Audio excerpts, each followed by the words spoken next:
দেখতেই পাচ্ছ লাইভ এখন, ঠিক আছে, একদম সম্পূর্ণ অনেক বড় ঘটনার থেকে কারেন্টের তারও মোটামুটি ছেড়ে গেছে, ঠিক আছে। ছিঁড়ে গেছে, এই দেখো আবারও হচ্ছে, এই নামছে সবাই, ঠিক আছে, লাইভ দেখছো তোমরা এখন। দেখো গাইস, এখন আমরা আছি হাবড়া জয়গাছি গেটে, ট্রেন মোটামুটি থেমে গেছে। কারণটা হলো ওই যে উপরে দেখতে পাচ্ছ বেঁধে গেছে সম্পূর্ণভাবে, অনেক বড় ঘটনা।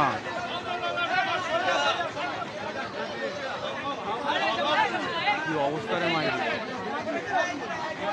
ওই বড় তারের সাথে বেঁধে গেছিল, এটা না পড়লে পরে